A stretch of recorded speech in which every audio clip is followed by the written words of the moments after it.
Assalamualaikum warahmatullahi wabarakatuh. Di sini kami akan mempresentasikan tentang nilai-nilai dasar fikih siasat.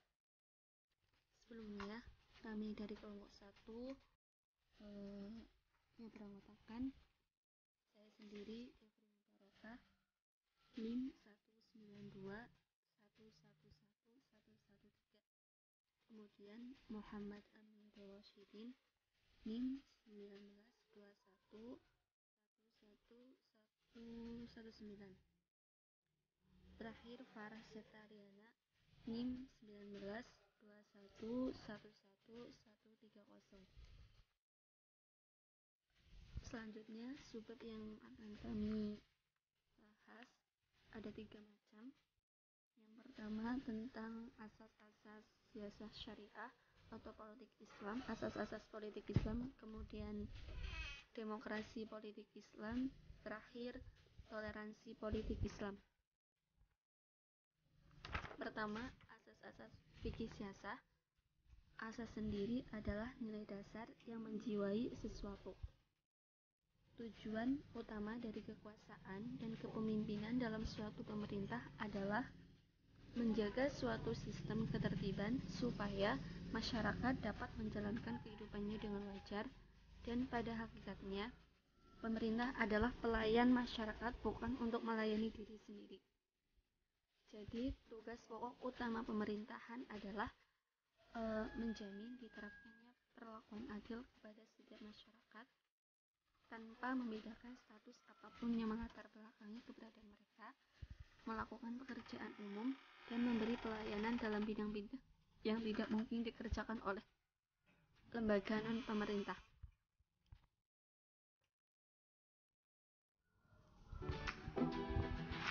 Untuk mengemban amanah tersebut diperlukan yang namanya konstitusi, hukum, dan etika, serta lembaga-lembaga yang tepat dengan aparatur yang selalu semangat untuk melayani kepentingan umum sebagai dasar dari motivasi mereka memilih karir di bidang kepemerintahan. Sebagaimana yang terjadi di negara kita pada saat reformasi ditandai dengan disahkannya Undang-Undang Nomor 32 Tahun 2004 tentang pemerintahan daerah. Kehadiran undang-undang ini membawa seperangkat paradigma baru untuk menggantikan paradigma lama dalam penyelenggaraan pemerintah di daerah, yang tadinya sentralisasi menjadi sistem desentralisasi. Selanjutnya, Syaukani menyatakan bahwa dalam melaksanakan tugas sebagai penjabat administrasi negara atau pemerintahan negara, dalam membuat kebijakan ada asas-asas yang harus dipegang. Yang pertama, asas legalitas. Asas legalitas adalah tindakan administrasi negara yang harus memiliki hukum. Hukum di sini itu bersifat tertulis, terlebih untuk negara hukum Indonesia, sehingga asas legalitas merupakan hal yang paling utama dalam setiap tindakan pemerintah. Legalitas yang diterapkan sangat bergantung pada rezim yang sedang berkuasa, sehingga pemberlakuan hukum sangat bergantung pada nas-nas atau pasal-pasal yang tertuang dalam berbagai peraturan dan perundang-undangan. Kemudian, asas-asas umum pemerintahan yang baik. Asas ini merupakan jembatan antara norma hukum dan norma etika yang merupakan norma tidak tertulis,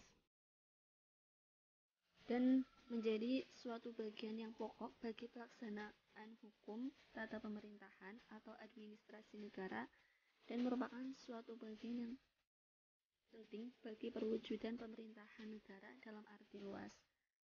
Assalamualaikum warahmatullahi wabarakatuh. Perkenalkan, nama saya Muhammad Amin Rasyidin, NIM 192 1111119. Di sini saya akan melanjutkan presentasi dari Efri Mubarokah yang telah menjelaskan tentang asas-asas dari fikih siasah. Dan di sini saya akan melanjutkan presentasi dari pengertian dari politik demokrasi politik dalam politik Islam. Oke. Untuk pengertian dari demokrasi sendiri adalah demokrasi adalah pemerintahan atau kekuasaan dari rakyat oleh rakyat kembali ke rakyat. Dalam demokrasi itu adalah suatu cerminan atau proses budaya dalam menjabarkan konsep kekuasaan dari masyarakat. Dalam konsep politik dalam Islam, demokrasi adalah menjunjung tinggi hak asasi manusia dikarenakan fitrahnya manusia adalah menciptakan kebebasan dan berpikir dan berpendapat, berargumentasi untuk melontarkan pendapatnya.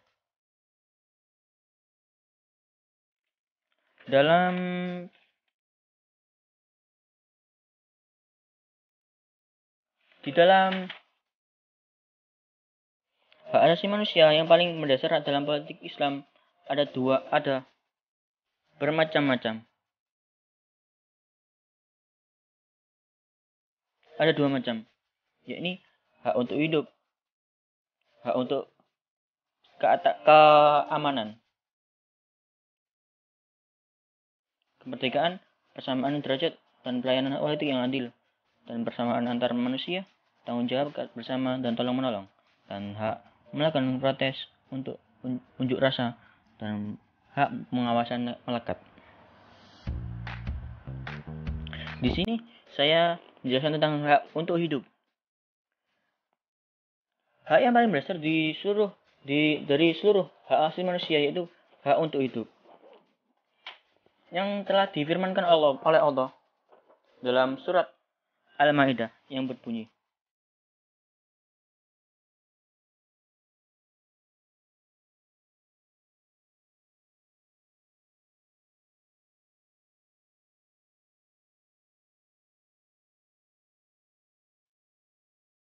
yang selanjutnya yaitu hak atas keamanan.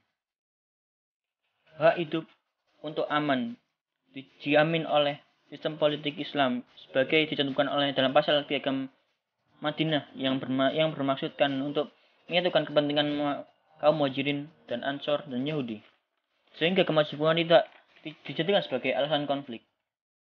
Yang ketiga, kemerdekaan. Di dunia kita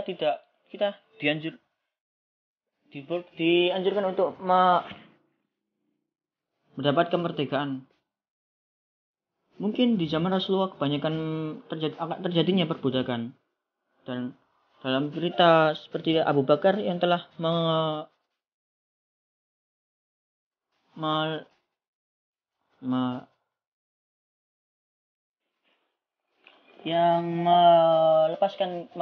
memerdekakan suatu budak, yaitu seperti Bilal bin Rabah.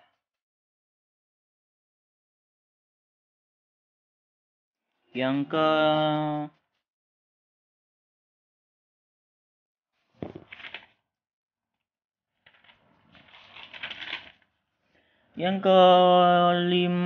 keempat yaitu persamaan derajat dan pelayanan politik yang adil. Di dalam politik demokrasi kita harus mensetarakan manusia, mensetarakan umat. Dikarenakan mungkin terjadi di dalam ekonomi mungkin ada yang miskin atau yang kaya, dan di dalam demokrasi kita diperbolehkan untuk melakukan terjadi adanya perbedaan, membedakan derajat, sehingga seperti contoh kita dalam pelayanan publik, orang miskin dilayani dengan tidak baik, dengan lama. Akan tetapi apabila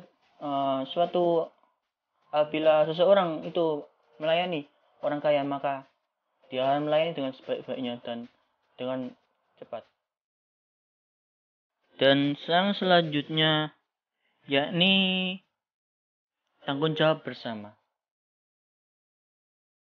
Tanggung jawab bersama yakni apabila terjadi suatu masalah, maka kita harus menjalankan dan memperbaiki suatu masalah itu dengan bersama-sama.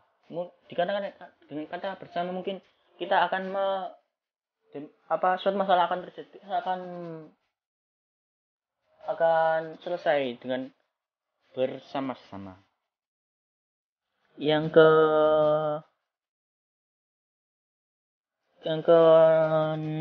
ketujuh yaitu tolong menolong, yaitu sama.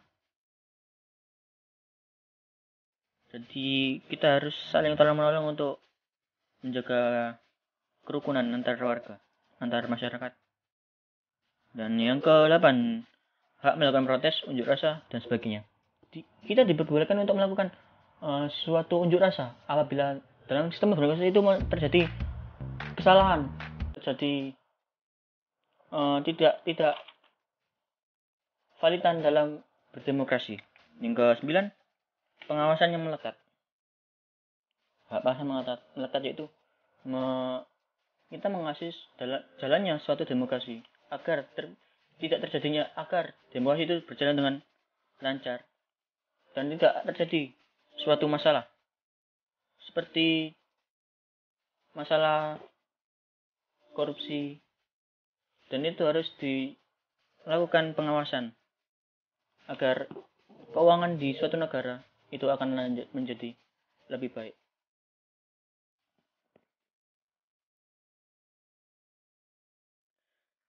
Hak yang berkaitan dengan demokrasi politik senantiasa yang bersandarkan dari Al-Quran dan As-Sunnah. Dalam kedua sumber ajaran Islam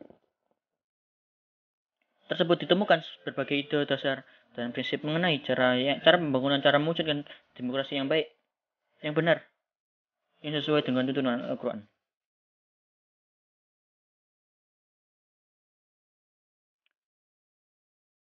Dalam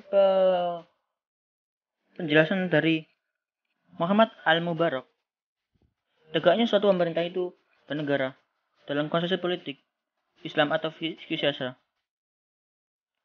seharusnya ada penegakan prinsip-prinsip. Yang pertama, adanya penentuan pemerintah kepada para negara, pemimpin dan pemilihnya.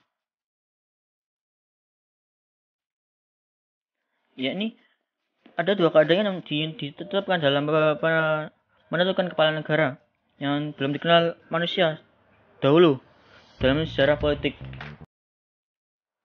Yakni penetapan syarat-syarat pokok atau sifat kecakapan yang harus ada dalam diri orang yang dipilih sebagai pemimpin bagi kepala negara. Dalam untuk menjalankan pemerintahan yang baik, kita harus memilih pemimpin yang baik, yang cakap, yang sidik amanah, tabligh fatuna. 2. Adanya dukungan politik dari rakyat, dari ahlul ra'yi dan ahlul halil waqot. Yang kedua tentang prinsip-prinsip menegakkan pemerintahan dari Islam, yaitu kedua baiat. Baiat merupakan perjanjian antara dua kelompok. Dua antara yaitu pemimpin dan imam atau imam yang dicalonkan untuk memimpin suatu negara.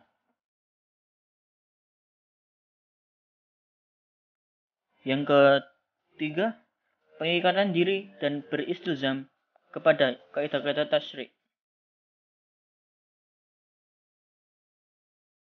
Beristilzam itu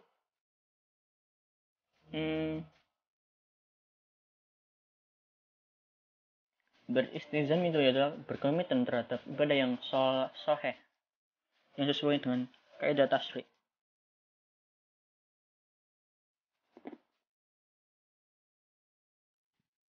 Untuk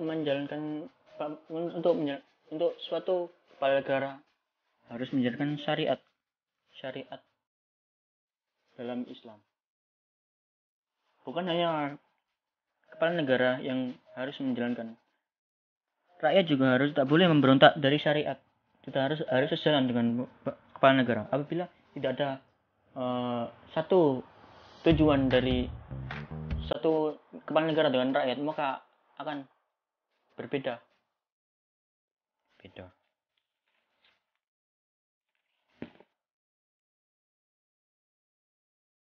Sesungguhnya di Al-Quran itu mengandung hukum-hukum tasyri' yang berkaitan dengan hubungan kemasyarakatan di dalam lapangan keluarga, seperti yang mengatur dalam keluarga seperti perkawinan, hubungan hukum tentang talak dan nafkah dan lain-lain. Semua telah ditetapkan oleh Al-Quran dan Sunnah secara kulliyat, merupakan patokan global untuk menjadikan rujukan perilaku manusia untuk menjalankan demokrasi yang lebih baik. Di dalam tasyri' itu terdapat dua macam. Di dalam tasyri' atau hukum Islam ditetapkan oleh syariat. Ada dua macam, ini tasyri' yang ditetapkan oleh syariat. Di sini tidak ada tempat untuk mengubah atau pemerintah atau rakyat mengubah suatu hukum tasyri' yang sudah tercantum dalam Al-Quran yang dibuat oleh Allah. Dan yang kedua, tasyri' yang diserahkan pada ijtihad. Seperti menentukan sanksi hukum dalam suatu wilayah tidak dapat ditentukan oleh hukum secara tekstual, maka dapat digunakan dengan tasyri' yang ijtihad ini.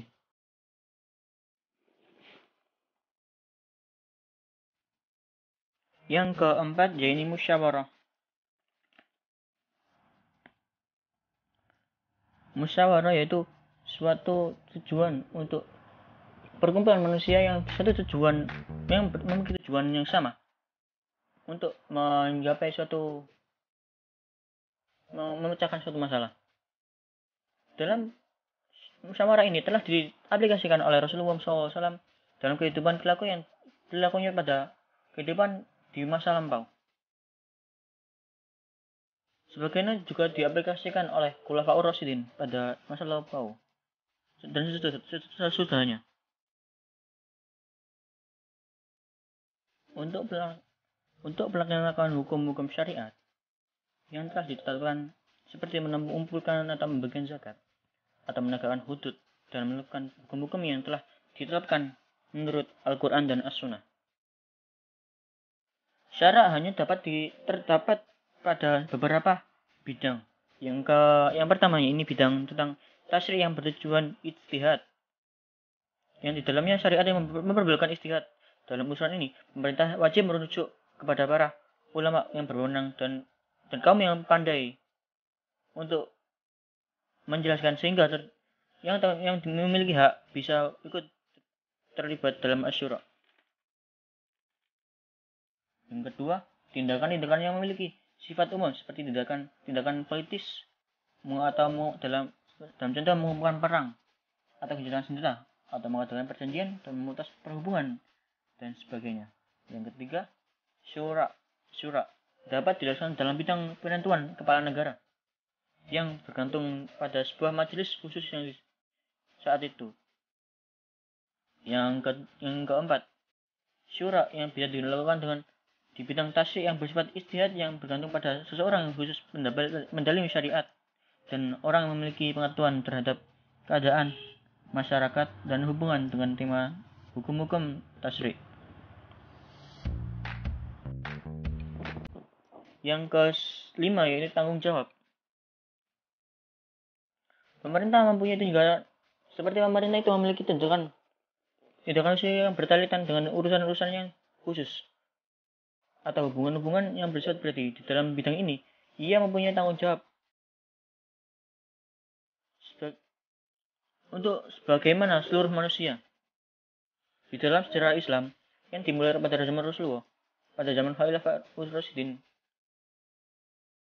hingga saat ini itu ada beberapa bukti dari pernyataan kebenaran yang mengambil dari hak masyarakat dan nabi atau imam kepala negara dalam hal utang harta benda lainnya seperti tuntutan Amirul Mukminin Ali bin Abi Thalib dengan meminta baju besi dari seseorang Yahudi di hadapan hakim syariah di masa khalifah.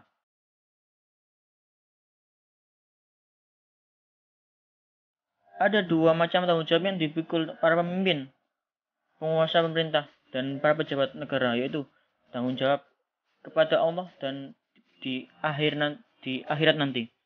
Yang kedua, tanggung jawab kepada rakyat yang telah memilih dan membaiknya. Jadi jadi seorang pemimpin harus memiliki rasa tanggung jawab yang tinggi. Dikarenakan itu tanggung jawab pada Allah dan pada manusia.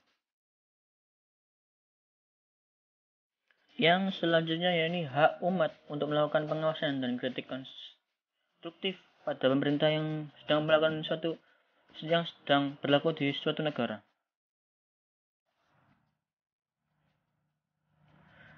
Hak masyarakat yang melakukan evaluasi atau kritik merupakan perintah yang wajib yang dianjurkan oleh Allah agar semua manusia menyuruh kepada kebajikan dan melarang perbuatan yang mungkar. Prinsip ini berisi tuntunan yang ditujukan kepada masyarakat, kepada pemerintah agar direalisasikan untuk atau mengingkaran terhadap beberapa masalah yang dimintai dibatalkan. Rakyat berhak meminta pada pemerintah agar membatalkan suatu rencana yang merugikan untuk rakyat, menyengsarakan untuk rakyat. Seperti dalam menaikkan BBM.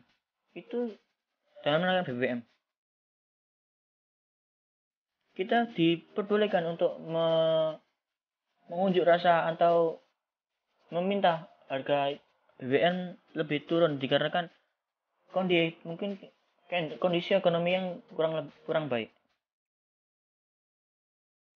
Yang selanjutnya yaitu harta negara dan kekayaan atau alam harus sepenuhnya memberi manfaat bagi masyarakat. Kekayaan alam yang melimpah ruah ini wajib dikelola sebaik-baiknya mungkin oleh suatu negara. Contoh saja misalnya untuk pengelolaan laut, air, tanah yang terdapat dalam alam semesta ini untuk dimanfaatkan yang lebih baik supaya dapat mensejahterakan rakyat. Akan tetapi di Indonesia ini terdapat banyak sekali SDA. Akan tetapi dalam pemanfaatan ini kurang sekali SDM untuk mengelola suatu SDA di negara Indonesia.